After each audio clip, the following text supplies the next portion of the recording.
Welcome to the Men Talking to Men podcast. My name's Richard Gordon Kelly. And my name's Gary Bridgman. Men Talking to Men podcast is a podcast that does exactly what it says on the tin. It's about men talking to men about their experience in a changing world. So please enjoy this episode and let us know what resonates to you. He's there. Welcome. Oh no, he can't hear us. Hey guys, kinda did. Hey Gary. Hey Richard. Yeah, how are you? Keeping good, well. thanks. Keeping well. Sound Hold good. a sec. Yeah, the sound. I need to just change onto my buds. Yeah, I think the buds working. You can all hear me okay? Yeah, it's fine. Good. Great to meet you, Richard. Yeah, Brian. Richard. Brian, Richard. Brian. Nice to meet you. Yeah. To see Nice you. to meet Nice. Good. So, yeah, we're just a quick kind of like spiel. We've been just kind of start to record these kind of chats with other men, and just concept as men talking to men, and we just talk and we see what comes up, and talk about you, talk about us, talk about men in society, talk about men in life, men in relationships, men nowadays. I don't know, whatever floats your boat, Brian. Wherever comes up, yeah. Whatever comes up. You know what's really interesting, and it's like there's some topics come up and I'm like, can I really speak to this topic, because I've never done it before, but here I'm a man. Like, you know what I mean? And it's like, I hope and it's the foundational stuff that I talk about on a regular basis. But I think a big part of my addiction was that I was afraid of me feelings. I was afraid I wanted to do the societal manly things. And it's really interesting as well. I've been asked to be an ambassador for Movember, which is men's health, and then Mental Health Ireland asked me to do a mental health event next week. So I got myself a book on men's manhood, it's called, by Richard something or other like that. So apparently I got advised me. So hopefully I'll be learning lots over the next few weeks. If you don't know enough already, this is I'm in trouble 43 years later. If you can't be a man now, Brian, when are you going to be a man? Oh, God. But talking about that, so, your addiction and everything, because we met kind of a while ago, didn't we? I mean, you did a podcast for me and a bit ago when I was doing it at the deep end. And yeah, it's interesting you say that part of your fueling your addiction, because for people who don't know, I mean, you had a kind of a really destructive addiction to heroin, wasn't it? Yeah. Do you want me to chat about that? Yeah, go on. Let's just have a quick kind of intro, and then we'll talk about the man thing. Quick overview. Yeah. So, it basically it shaped who I am today. Bad for a long time, good for in a good way as well. I see it as an asset right now because it helped me to break through that. So, just to give people a quick insight. So, I came into the world. I started from the moment I was born. I came into the world with a condition known as intestinal malrotation, which basically meant my guts were twisted. And I nearly died. I was misdiagnosed at birth, and the doctors thought I had colic. My mum thought something was seriously wrong. And it was only when I was limp in my mother's arms, she brought me back to the hospital for the fourth time, crying, saying something is seriously wrong. She was a young mother, so they thought they weren't taking her very seriously. The nurse grabbed me and weighed me. I weighed half my birth weight, wasn't getting any nutrients for a long time, and rushed to theatre, given a 5% chance of living.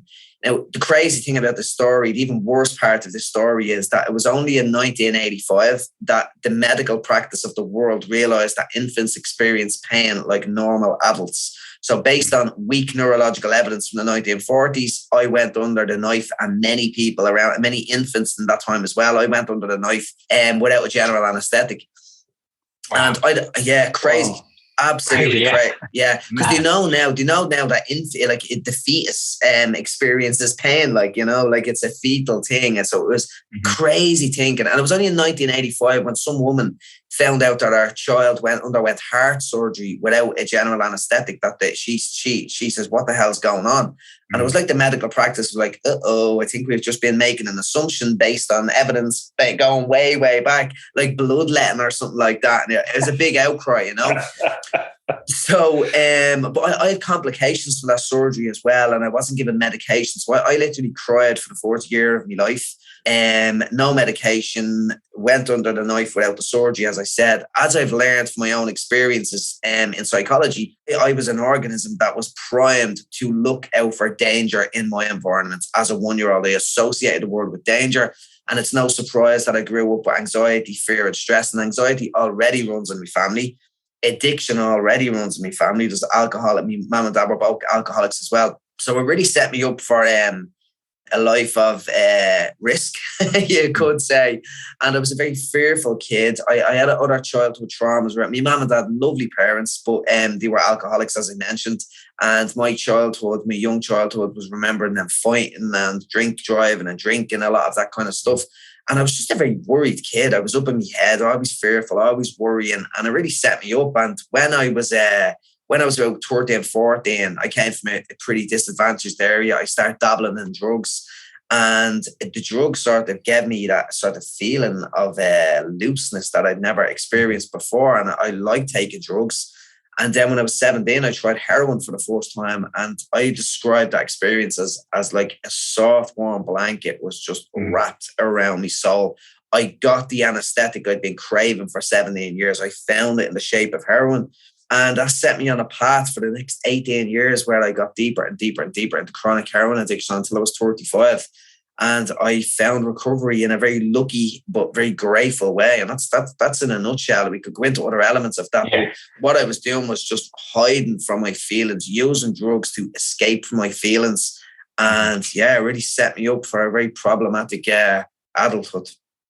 Yeah. No, I mean, it's for me, you know, the story that you have and the journey that you've been on since, you know, coming into recovery and, you know, this kind of like explosion of energy that you come into the world as well, isn't it? It's been, you know, you talk about this night where you overdosed, you nearly died, and then after that was it. You know, you never look back, I think, from that point. Never. So many people have that, and they do look back, you know. So what was the difference, do you think, that you just went, okay, this is it, I'm not doing this? Yeah, I don't know. And just to give context to that story then as well. So as I mentioned, I sank deeper and deeper into addiction, but I got to the stage where I was just so low. I was nearly at death's door, and I decided to try to get clean for the first time. So what happened that night in particular, I tried to get off drugs, but I couldn't get into a detox facility. So I had to do a home detox myself to get off benzodiazepine. And I basically had a grand mal convulsive seizure. So a convulsive seizure, grand mal seizure is when every neuron in your brain fires at the same time. So all of my muscles were convulsing, and I'd actually driven my teeth through the center of my tongue, just ripped my tongue to shreds, blood everywhere, horrific scene, horrific night. Brought to hospital, and I remember sitting in the hospital in Dublin, and I remember looking at, it's crazy sort of story. I remember looking at this fire extinguisher that was on the wall, this red fire extinguisher, and I was trying to label this fire extinguisher, saying it's a red fire, and I couldn't label anything. I was like looking around the room, completely disorientated, and I couldn't verbalize my external art, never mind my inner world. And I remember just sort of thinking, oh my God, I think I'm brain damaged. And as I touched on earlier, anxiety just drove every aspect of my fear was just anxiety driven. I was always trying to escape anxiety. And I was waiting for this panic to just overwhelm me in that moment. But I remember just having this realization, or just this thought, I give up. I can't fight this anymore. You win. I give up, brain damaged. I surrender. I'm done. And that for me, I think, was the moment where I just sort of just surrendered to life, stopped resisting reality and fighting with my own mind. And it gave me this sort of another way to look at the world. Now, to specifically answer your question, Gary, I went to a detox facility then to get off heroin. Mm-hmm. And in that detox facility, it was like this energy was just coming back into my body. Like, even though I was going through heroin withdrawal, there was something about that night of surrender that just released this energy. I started reading books about Eastern philosophy, psychology, self-awareness. I just became fascinated by it. And I went on this journey of intense curiosity and learning about all of these different concepts. I went and done a degree in psychology. I've just handed in my PhD, as you know, as well. It's nearly 8 years. I'm 8 years clean this Friday, actually, which is pretty cool, to get the PhD in that time. But I think one of the reasons why I didn't look back is because of this. I switched addictions, for want of a better word. I like to say I transformed desires. So what is addiction but a reward? A reward of the drug or a reward of the avoidance of the drug? Like if you're feeling very anxious and you have a drink, the reward is the absence of anxiety. So I was being intensely rewarded all of those times. From a neural perspective, it was like dopamine, dopamine, dopamine, or whatever way that worked. So when people in addiction get off the drug, if they're living in this vacuum, they're going to need something else to hook onto, because the mechanics of their biology, their reinforcement history is always trying to look for this hook to get a reward from something. So I put me hooks onto learning and exercise and these positive things. And I think that's the reason why I didn't look back. I had something else to cling on to. And it just set me off on this journey of just crazy energy. And just, I've been buzzing since. I really have. Like, it's 8 years and I'm still on this high. No, yeah. He's high on life. Now, there's the ups and downs. There's the ups and downs, and that intenseness that was there at the start that has dissipated over time. But there's just this underlying sense of gratitude. I think that nails it for me, Gary. It's like the name of my book, actually, my memoir, is called Bonus Time. I was given a second chance at life. And I'm just internally grateful for getting that chance at life. And it's gratitude in a nutshell. I'm just happy to be alive. And I think that's what is what forged that mentality, is just that gratitude of being given a second chance. Yeah, no, I get that.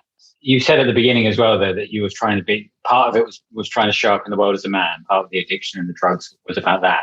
Can you speak to that to them? Yeah, and I think the big part of that is, for me, so I came from a disadvantaged area, you could say, in one sense, but I didn't see myself as someone in that kind of area. I went to a good school as well. I had friends that we seen ourselves as somebody. And I remember in the early days, it was about the disadvantaged area kind of kids took over. Like, I wanted to be hard. I wanted to be a hard man. I sold drugs in the early days as well to fund me habit. I listened to rap music, and it was about shooting guns, Snoop Dogg, all of this kind of stuff. And for me, being a man was being hard, not showing any weakness, not showing any vulnerability. But I was a fearful kid, a fearful adult for all of my life. I was in fear. I was anxious, but I wouldn't show that. There's no way would I show that. And that's the element of me coming from that environment of rap music and stuff like that, and trying to be hard and show no mercy. But even if I sort of always lived in two worlds, like even I done me leaving cert, I got a job while I was in addiction. I was a functional addict for a lot of that time as well. And I think just society says that, especially in those days, like, you shouldn't show vulnerability.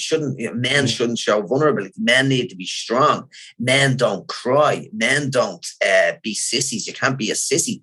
And I catch myself today even saying it to using that terminology.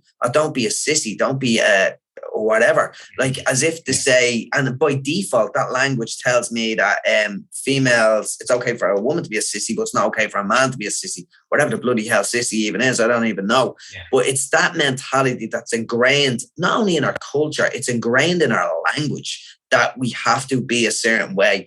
And for me to acknowledge I had feelings, like, I didn't know I had anxiety. I wouldn't even acknowledge that. I didn't even know what it was. There's no way would I have actually telling someone about it. I didn't even let myself acknowledge that I had it. And that just created all kinds of strains. And I was just trying to live up to that masculine stereotype that didn't actually exist. Yeah, that existence, that labeling is a big thing, isn't it? For many people. A monster. Yeah, it's a monster. And it's like a self-fulfilling prophecy as well. Like, there's a quote that I love by Hafiz. It's my favorite quote. I don't know, Hafiz, I think that's the way I pronounce it. But it's the words you speak become the words you speak become the world you live in. Yeah. And basically the language that you use, the story that you tell yourself, that's just what it becomes. And even though I was using drugs to escape how I felt, I just couldn't tell the world about that, because I couldn't let the world know about that, because I would see that as a weakness. And that was that part of that ego, that's the false sense of self that I built up, that's built up through language, that just kept me in that cage. So, I mean, what I understand there, Brian, is that the fact when you were taking the drugs, etc., and that addiction, you were actually crying for help, but you just didn't know how to get out and ask for that help. That's what I'm understanding. Yeah? 100%. I needed help. I needed direction. Whether I would have listened to it, what was another thing. I just didn't know what to do. And for me, drugs were the only way. I was feeling intense feelings that I couldn't cope with. And I just needed to quell those feelings so I could actually survive in the world. And I didn't see another way out. It was just a pure lack of awareness to even believe or think that there was another way out. And if somebody said to me, you just have to go and talk about your feelings, it will be painful, but talk about them over time. Like, that would have been like, are you crazy? Like, you know what I mean? But that's what it was, you know? Is it like the same with the people wanting to label or identify themselves with the sport teams and all these other activities that are in Ireland or across the world as well? But, you know, especially for Ireland, you know, the rugby, I got to identify myself as a really, or the hurling and all this. I mean, look, it must be the same. It must be, or is it not? Yeah, for me it is, like, because we often think of stereotyping as a bad thing, but stereotyping from psychology comes from categorization. Like, you stereotype an orange versus an apple. They're both fruits, but they're different in that way. You could stereotype in terms of colors. And we do that with everybody. Like, that's a woman, that's a man. So as we're learning as kids, we find out these different stereotypes, but then we find out the words that are associated with that. That man's a sissy, that man's hard. That man plays rugby because he's hard. And we create these verbal repertoires and we create these groups out of that as well. That just all comes from that labeling. So for me, I'm from Ladieswell. Ladieswell's a hard place. I need to be hard. I cannot show weakness because I'm hard. And that was one of my stereotypes. I was also big into football in the early days as well. Rugby is a great example because you can't be hard, you have to be hard, and it's culturally defined as well. Like, even the culture of rugby versus soccer. Like, I would imagine if you took a rugby player and put him into a soccer team, over time he would start diving on the ground. Early on, he'd be like, "What the hell's going on?" But then he would buy into that culture because that culture, the language of that culture, allows you to dive and roll on the ground. So it's like the culture and the labels around those cultures, even within sports, determines how your actions as well. Like, it really does. Yeah. And I imagine as we continue on that, even in business, you had the construction sites, your ship workers, etc., and your manufacturers, your factory people. Again, it's all about, you know, I got to be a miner. You got to be really tough to go down that mine. It's like, really? And even if you think of really powerful women in the corporate industry as well, you define those well-known masculine traits to it as well. It's crazy. I'm actually working on a corporate project at the moment, and it's around change, embracing change, high performance, burnout prevention. But one of my value propositions is to provide a trusted ear for people to talk about things that are not normally talked about in that environment, like anxiety, like addiction and stuff like that as well, because you're not allowed to show vulnerability in that place, and for good reason too, because it will be seen as a weakness. Because if you are really struggling mental health wise, you're probably not going to perform as well. So it just goes to say, maybe you shouldn't be talking about that. But I think COVID has really given us an angle to look at this in another way. So hopefully that will be a positive that will come out of that. The language is there for that. Yeah, I mean, for you then, I mean, what would you say, you know, if you were to the young men of today? Because for me, I see that there's definitely this kind of transition in society for a lot of good. No one's saying that we shouldn't be transitioning the way that we are, and men need to take on new roles. They need to drop other roles. Women want to take on new roles. They need to drop other roles as well. And there's also always some messiness in the way that's happening. And I see that, for me, a lot of young men feel kind of disconnected from their role in society anymore. So what's your kind of advice to them? Yeah, it's a funny one as well. It's like, when you have a move in a good direction, there's always problems associated that as well. It's just a messiness of life, really. So I think it's great now that more younger people, like I was talking to a mentor of mine yesterday, and he says that he thinks that his son is more mature than him. And I says, more mature than you were when you were 25. And he says, no, more mature than me now. And this guy being in his 50s, and he's a highly, highly successful business man from Ireland. And it was funny, we had a chat about that as well. But I think where the strengths of being able to talk about your feelings is definitely a strength in one way. I think the reason why we stereotype apples and oranges, so we know what they are. So if you stereotype yourself as a man, you stereotype yourself as a strong man who doesn't show weakness, that can be problematic. But if you stereotype yourself as a strong, masculine man who shows vulnerability, shares his feelings and talks about these different things, yet we're labeling what we are, but they are good things. So when you lose those categories, to an extent, I think you might lose a sense of self of who you're supposed to be. Like where do those categories start and where do those categories end? Because even from an evolutionary perspective, like I'd say that's where a lot of these categories came from. It was good to show strength. Like you didn't want to be vulnerable when you're sitting in a cave years ago and you have to go out and fight lions or whatever they used to do thousands and thousands of years ago. Vulnerability wasn't a strength that was going to be rewarded. So maybe there's an evolutionary perspective of that coming true, but we're not fighting saber-toothed tigers and lions anymore. We're living in cities and we're struggling with the madness of society, these big cities, all these advertising, all this stimuli coming in. So we need to navigate the world in a different way. So I think categories can help, but they can be problematic, but they can help you as well. So I think we're losing something within that as well. Like, what is it to be a man? Like, even if the old sentiment, the old label of a man was wrong, what is it to be a man today? So I think that could be a problem too. Yeah, I think you're right. I mean, that kind of question, what does it mean to be a man? I mean, for me, now, I mean, we've all had our own journeys, and mine's been one as well, of overcoming kind of early age trauma. And it's interesting, you kind of point to your birth. I never saw that as an issue until recently, when I realized I'm doing a lot of kind of breath work at the moment, and holotropic breath work. Have you heard of that? I haven't actually, no. Yeah, so it's a modality that basically you deep breathe and go into hyperventilating, and then your blood chemistry changes, and you have a very similar effect in the brain like you do if you take a psychedelic. So you get a kind of the same you get the same kind of effect as that, but you don't obviously need to take a chemical to push yourself into that state. And so it turns off the default node network, and you get into this kind of inner journey.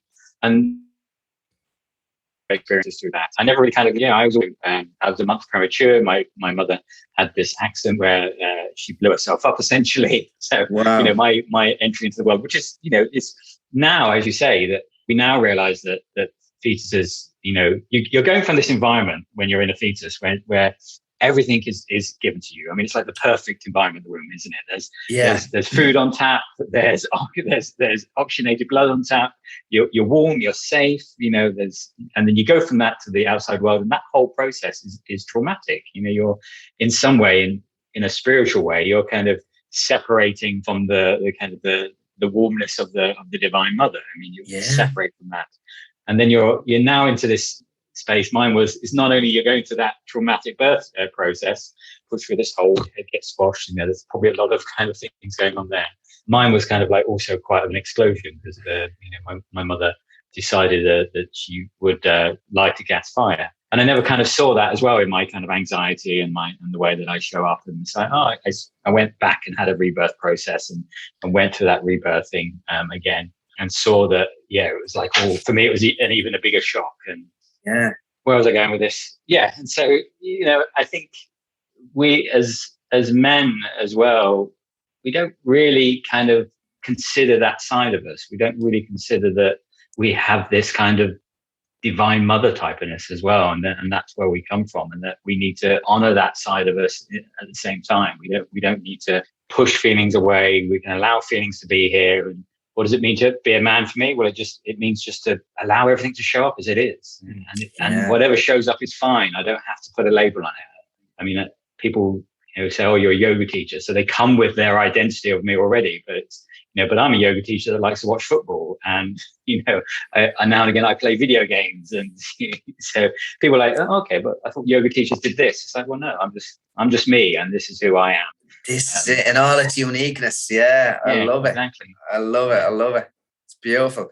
Do you know what it brings me back to as well, Gary? I think it's very important. It's like, I know with acts and stuff like that, like values, just having a values-based system. And something I've talked about a lot lately is like, don't act towards your feelings or make decisions based on how you feel. You should be, I'm not saying don't listen to your gut, your intuition, but if you feel like lying in bed when the alarm's going off, don't hit the snooze button. If you feel like sitting in and binging on Netflix when you want to get fit, you go for a run. Don't binge on Netflix, or don't eat junk food if you're trying to be healthy. Like, what do you value in your life? Whether it's like mental health, physical health, family connection. But then there's other values as well. Like flexibility is a huge value of mine. And there was something you touched on there. I'm not to lose my trail of thought with that.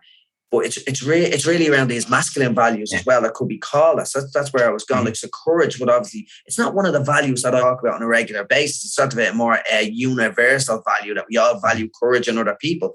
But when you think of what is courage to men, what is courage to women, and you start to think straight away, courage to a man is jumping on a grenade to save the rest of his team. I call that stupidity. Like, you know what I mean? It shouldn't be in war in the first place. What the hell is war anyway? Fighting a war for someone else. Now, obviously, there's circumstances where that might need to be the case.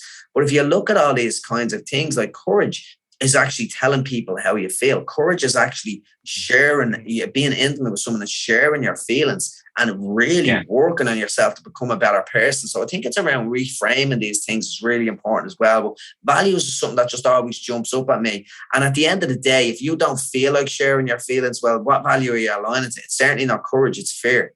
So it's that you're afraid to share your feelings. And that's what it is at the end of the day. And I do think the next generation is coming up talking about these things, which is fantastic to see.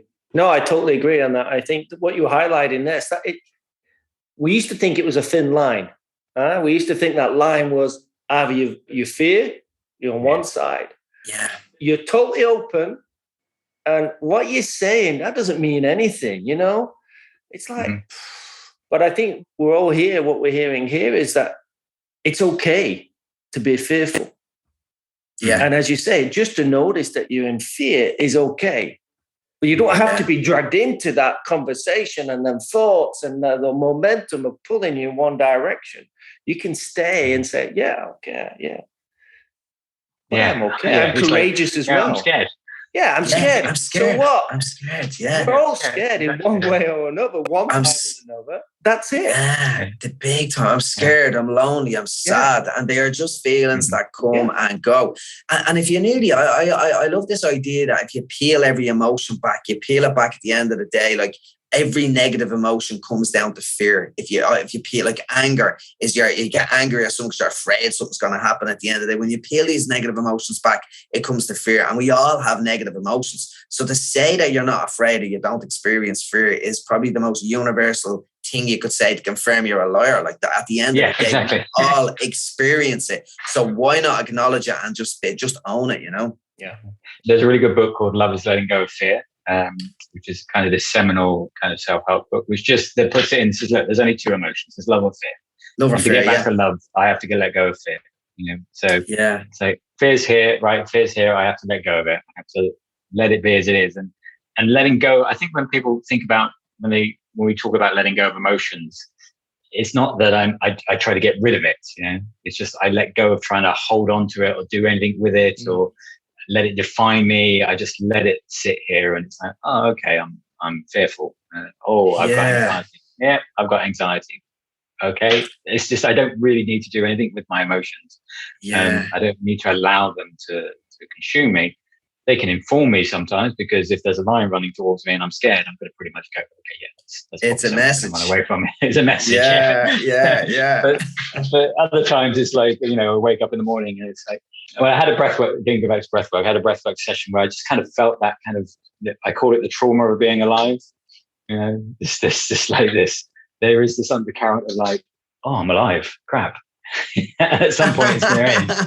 Yeah. Oh, we know. This is kind of undercurrent of like, oh yeah, okay. And that's always here. And in some way, that's kind of the energy that you have to tap into. Is that kind of like, oh yeah, there's this energy of like, oh, it's here and it can be uncomfortable, but I can just use that and focus it in different directions if I need to, whether that be like, I'm going to take a value direction, whether it's, I'm just going to allow whatever to show up and move along with that. For me, it is really about just now allowing it to be as it is and not doing anything with anything that shows up. And that sometimes means that anger shows up and I'm angry, or sometimes means that sadness shows up and I'm sad. Yeah, it's crazy. I think the values piece is so underrated as well. I remember talking to a mentor of mine, and we were talking about that, like many people know what their values are.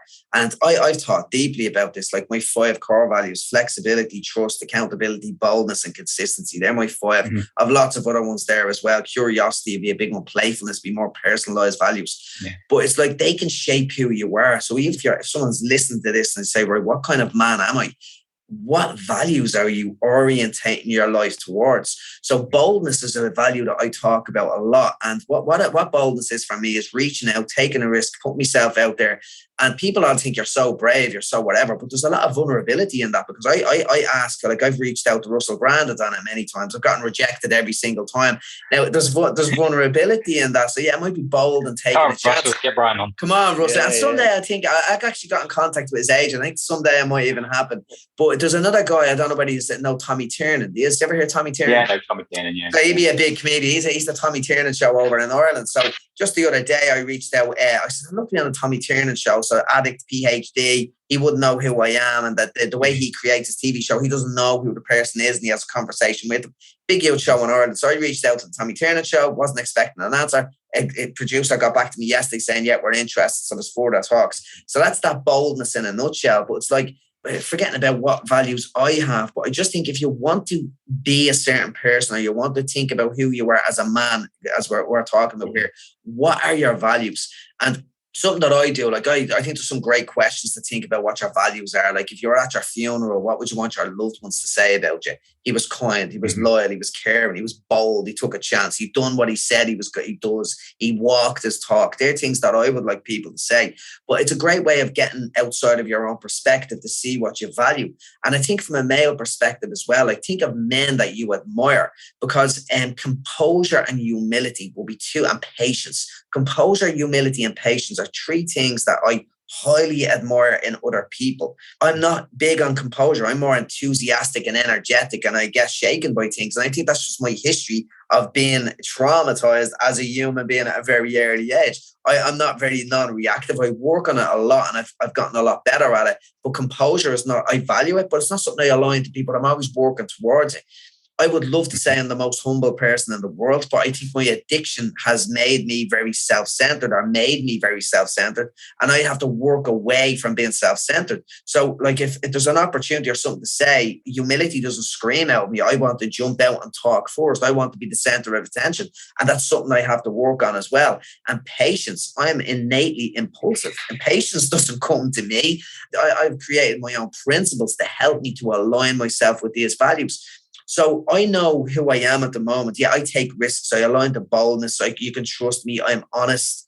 There's certain values I align to, but there's other values that I don't come easily to me that I'm trying to align myself to as well. So what I'd say to people, ask yourself, who do you admire? What traits do you admire in other people? And maybe that is where your value system should be. And that's where it's the person you're trying to become. And it just gives you a sense of who you are and where you want to go. And I think values are they're absolutely critical in trying to identify what's important in your life and who you want to be, really. Yeah. Do you think that value is something that's kind of innate to us? Because there's always this kind of part of you that's there that aspires to that, isn't it? I mean, I'm a yoga teacher, so I'm going to put things in a spiritual way, and for me, a life philosophy that you have, whether it's yoga or you define your own value set, or you take something from Christianity, Judaism, Islam, and you take all these. But I think for me, there is an inherent kind of desire for us to exhibit, and I would say a higher kind of version of ourselves. So and there's that innate value set that we have that each of us individually have that's unique to us. Do you think that's something that we have from the beginning, or is it something that we cultivate over time? Yeah, it definitely is. I think if I think about my innate values, it's probably different for me in recovery versus non-recovery. But I think I'm definitely sort of a driven, energetic, passionate kind of person. When I'm doing something that I love, I get really invoked in it. And I think a lot of people say that that's the way I was as a kid. I was just a very happy, playful, energetic kind of kid. So I think that was something innate in myself. And I think that can come down to temperament, like the way we're biologically orientated as well. But I definitely think there is them traits. And then there's like the other traits that we're probably not born with, but that we aspire to be as well. And again, it's like I started to talk about this in terms of universal versus personal traits, like courage, loyalty, kindness. They're more universal. We all know that they're good traits. Whereas adventure, playfulness, curiosity, they could be the more defined, specific, unique values and traits that we have as well. They all start to interact, but I definitely do think there's something in us that's there innately, definitely. Yeah. Innate resilience, bouncing back. Bounce back ability, yeah. Yeah, it definitely is. It's resilience is an interesting one as well, isn't it? And I think it's how you frame that as well. If I could capture the story of my life, like I'm obsessed with self-talk. It's the reason why I got into relational frame theory, which led me towards acceptance and commitment therapy and all these different things. Mm-hmm. And I just remember there was a narrative that ran my life in addiction, and I cannot cope with anxiety. I just couldn't cope with it. I couldn't deal with it. I need drugs to survive. That was my narrative. And whether I said that to myself, I don't think I said that to myself, but that's what I did. I couldn't cope with anxiety, and I took drugs at all costs to get away from that. What in my learnings coming through addiction and my learnings since I've been in recovery as well, I've reframed my story, the narrative that I tell myself, and it's adversity doesn't stop me. It fuels my ability to thrive. And you see it with a lot of people. You have to come through the darkness to really find the light. It's not for everybody, but bumps in the road are the growth, like the obstacles. There's a Zen proverb, I love that. The obstacles don't block the path. They are the path. And I've sort of feel that I've reframed adversity, and I catch myself now. I think it's probably the best thing that's ever happened to me, that when adverse situations come into my life, not immediately, I feel the visceral effects of something bad happening, but then I'm like, oh, brilliant. What can I learn from this? How can I grow? And I lean in. And it's just, that's that resilience in a nutshell as well. It's learned to an extent, but it can be innate as well. Some people are just innately resilient, but it can definitely be learned, which I think is great. Yeah, I think that experience, what you were sharing there about learning from that experience, we kind of switch off from it. Huh? We kind of go, yeah, well, I had to do this. What was it you had to do? What were you being? Who are you being to learn that experience? And it's like you play a sport, you're in addiction, etc. They're all giving you that experience of something for you, especially for you. Yeah, yeah. And that brings about the character. It brings up the values of you, Brian. It brings up the values of Gary and myself. You've got to be able to hit that button of curiosity and go, hey, what did that really teach me? And as you know, you're sharing your experience, your story. I mean, you're doing your PhD, you're doing talk shows, you're doing many other things to spread the word about, not only about who you're being, but where you came from to where you're going to be, where you are now. And I think that's courageous more than anything else, to just be able to be open and share that to people. It's a wonderful people to take on board. And hopefully people will get that from listening to this podcast. Cheers. Appreciate that, Richard. As I was going to say, we're talking about self-talk. So, I mean, I'm a big kind of fan or whatever of talking to yourself like you love yourself. I think Pennie yes. about that. Yeah, it's like, And so now I've got this like little post-it note here because we're doing it as part of the course I'm doing. It's like, stop indulging drama, start feeling, start doing, start moving. It's just like your mind goes to this drama story all the time. It's like we want to create drama that we have to overcome. Yeah. So it's like sometimes we create the obstacles because we just think, it's going to be like this. Because we feel like we've got to create something that feels difficult to move through. But no, it's just drama. I'm just creating this drama story in my head constantly. Yeah. It's like, I don't need to do that. I just need to, start feeling. Right, what am I feeling? Okay, I'm feeling this. Right, what do I want to do in the world? What do I want to create? What do I want to move towards? Right, okay, let's start doing that, and I'll start moving again. And the self-talk for me, see it and hear it. And we're training some yoga teachers at the moment. And it's all like, I'm not good at this. I'm not good at that. I was like, what? How can you say that? How can you say you're not good at something? Yeah. You haven't even done it yet. Yeah. People undermine themselves a lot. Yeah. They just knock themselves down. And I don't know about you, Brian, but with me, with people that I'm in connection with, it's always I'm never trying to bring them down. I'm trying to bring them up. I'm trying to appreciate them for who they are right now. Yeah. Because that's the key, Yeah, it really is. I think there's a word as well. I think, like, I'm not good at code, but if I want to code, I'll say I'm not good at coding yet. And I think that last little word to put on the end of it, because I think there's a lot of people as well that think they have this fixed mindset. It's like this fixed versus a growth mindset. Yeah. Like, you can learn practically everything. And then when you start comparing yourself to other people and say, well, they're innately intelligent or they're just brilliant at that.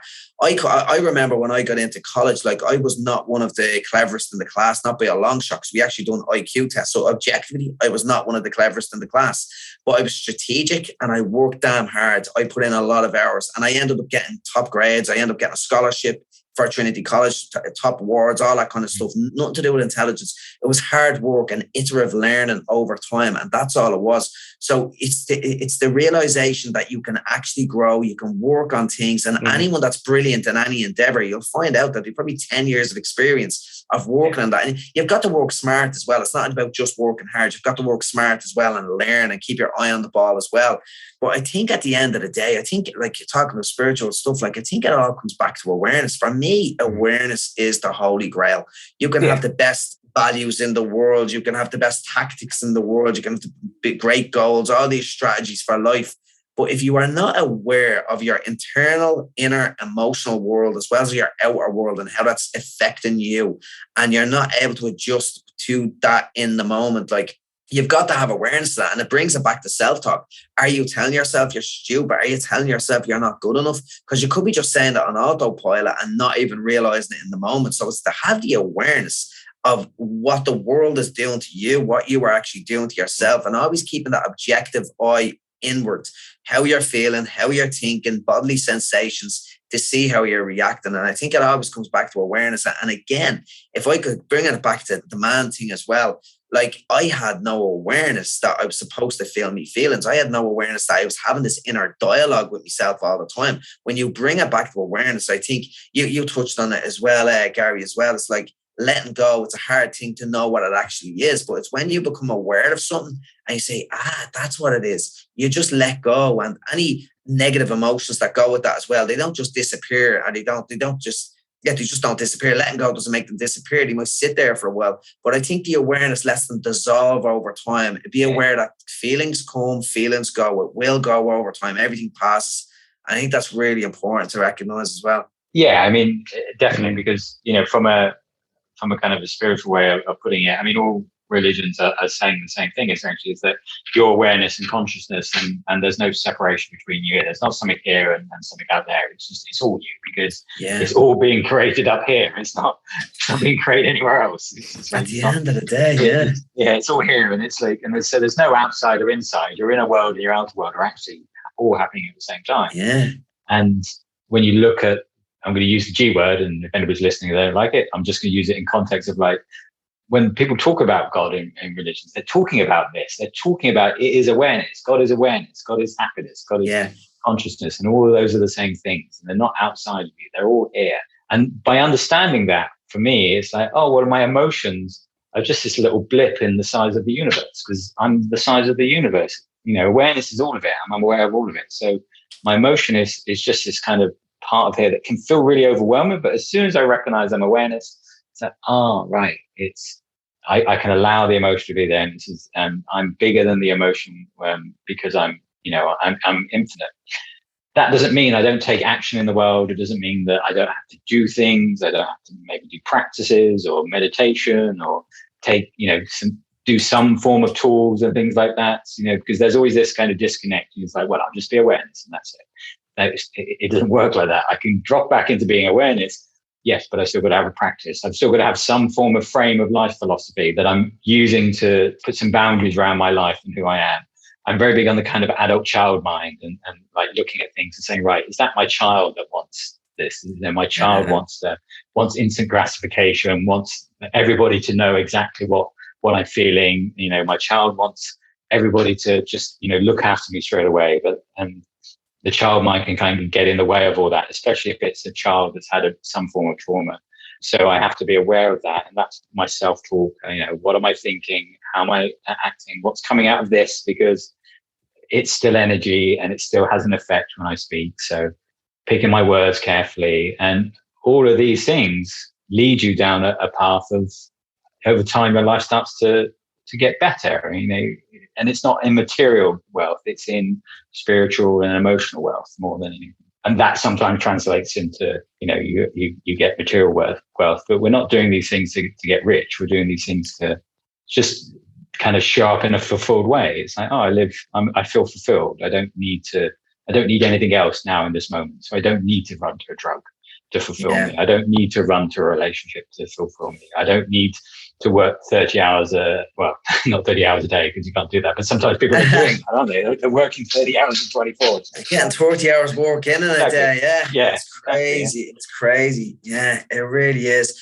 And do you know what I think, bringing it back as well, I was listening to a guy, Jason Wilcox, I think his name is, over in America. He's a martial arts instructor that teaches young men, especially in Detroit, young black men with a lot of struggles in Detroit. Brilliant. He was really brilliant in how he puts across a lot of things. I'm not to lose me thread of thought there, Gary. What was it you were saying just there, Gary? I have no idea. It's already no. This idea that you've got to have a life philosophy. You've got to what comes out of your mouth. Wealth is not material wealth. It's spiritual and emotional wealth, where you feel fulfilled. You feel kind of at peace with yourself. And there's no kind of separation between this idea of who I want to be is what's already here.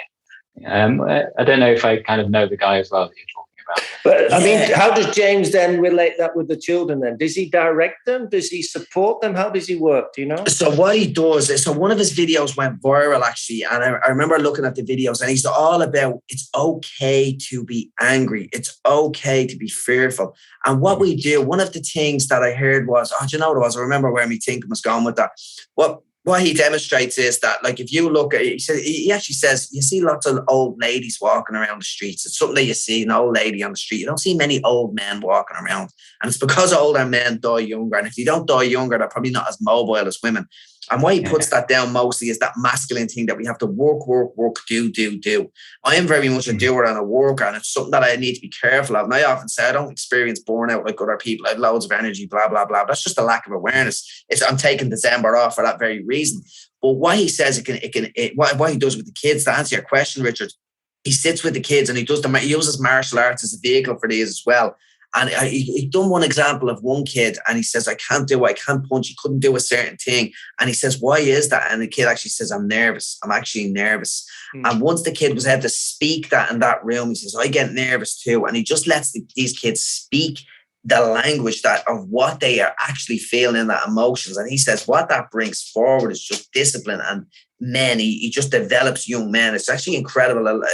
What he does is actually just pretty phenomenal. It really, really is. But it's just allowing young adult men to speak with their feelings, giving them the language around that. It's remarkable. Yeah, I mean, for years we were always told, don't express yourself. Yeah. You don't express yourself because if you do that, you're a sissy. Yeah. It's like, what the heck? If I want to say I'm really not feeling good, I feel afraid of hitting that punch bag or hitting that person in that ring. That's going to bring up something for me. But at least, as you say, that unleashing that energy or unleashing that vocabulary is meaning a lot to these young people, because it's allowing them to express what's in that moment, that expression of that feeling.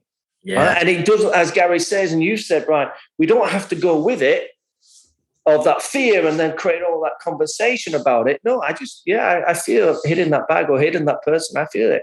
I feel afraid. Okay. So, who could you be? You could be a superhero and you could create it and then you're going through it. But this guy has that connection with these kids, and it's great that he's able to bring that out of them. Yeah. It was interesting in the Middle Ages. Are we living in the Middle Ages now then? Probably. Well, I mean, we always are, though, aren't we? I mean, there's no chance in the future. Yeah, that's true. Now, in the Middle Ages, you kind of, if you go read any history about the knights back then or the men back then, they actually had a full range of emotional expression. There are kind of history texts about knights picking up flowers, smelling the flowers, bursting into tears, writing poetry, and then going out on the battlefield. Obviously we're not saying the same thing nowadays, but in some way, we have to reflect that. For me, if I'm trying to, I think we have to sometimes categorize men or masculinity, but allowing that full range of emotional expression. And there is a biological entity here that sometimes is, I'm all for kind of, identifying yourself wherever you want to do on the gender spectrum, but we always have to recognize that a vast majority of do kind of identify with our birth gender and what's the expression of the biology here. And I think as a man, there is a need sometimes to have that kind of full range of expression. And we kind of focus too much on the hardness and the competition part of it and the physical part of it. And we left all that other parts of it. You know, we moved away from it when there was a time in history where we actually, everything was allowed to be expressed. You know, people could cry, they could laugh, they could fight, you know, and it just all came out. So I'm not suggesting we go back to that kind of, you know, running around the field with knives, but I'm suggesting that we go back to that. Yeah, look, we can have healthy forms of releasing our aggression and healthy forms of competition, and we can have healthy forms of masculinity, and at the same time we can have healthy forms of expressing our emotions, allowing things to be there. I mean, I cried yesterday, for Christ's sake. I was this quarter I'm going through, thinking about everything that was happening, wrote something about my child self being lost and alone. It was just like, just this release of emotion. It was great just to allow it to be there and come out. We all need to go cry. We really do. Yeah. It was something you said there, Gary, as well. As on that Jason Wilcox guy was talking about that as well. And with the Middle Ages, he was talking about these samurais. I forget the guy's name, but he was the greatest samurai killer that ever lived. He was a hitman. So I'm not saying people should go out and practice being a hitman or anything like that. But the biggest thing that he proposed was, he needed to be skillful with the sword. He needed to be strong. He needed to be agile and athletic. But he needed his full repertoire of skills in that moment. So he would practice poetry. He would write poetry. He would do these real delicate things with his hands. So to be the best at something like killing somebody, being an elite killer, he had to have used that full spectrum of tools and emotions to be able to be the complete person. It was about balance. To have balance, that's what you needed. And it came down to Jason Wilcox. He actually told a story about that. He remembered one time he lived in Detroit, crazy spot, and somebody says that some guy ran up and says, someone's trying to steal your car. They're coming around the corner. They're going to steal your car, or something to that effect. And he was licensed to carry a gun. So these guys drove around in the Jeep. I think his son was involved. They're going to do something to your son. They're after your son. That's what it was. They're after your son. They're going to do something to your son. So he walked out, see these guys coming around the corner. And he says if he was like, hadn't got that balance and that dexterity, and like he would have just freaking out, probably pulling his gun. I'm getting the story wrong, but as part of the story, what he had to do as part of the story was to open this little latch on a door. And he had like 4 or 5 seconds to be able to do that. But because he had that balance and he wasn't like getting all panicked and fearful because he was up in the moment and he had that space, he was able to open that door, and that stopped him from pulling his gun and shooting at these guys. And what it turned out, the fella that gave him the warning was actually part of the plan to rob the car. That's what it was in the end. But what he was able to make sure that he didn't die in that moment because he just had that balance and being able to do different things. I've actually completely butchered that story. It's on the Joe Rogan podcast if you want to listen to this. It's very good. Yeah, that's good to hear. That's good to hear. It's like, yeah, but actually, you've done that in a really good way. Yeah, that's good. That's good to hear. I can butcher a story and I'll butcher it, and there won't be any kind of That's been brilliant. Back to what you says, that balance is key. You need, like, even in the midst of a fight, you need that dexterity. You need your full range of emotions and your full range of skills in the midst of even brutal kind of things.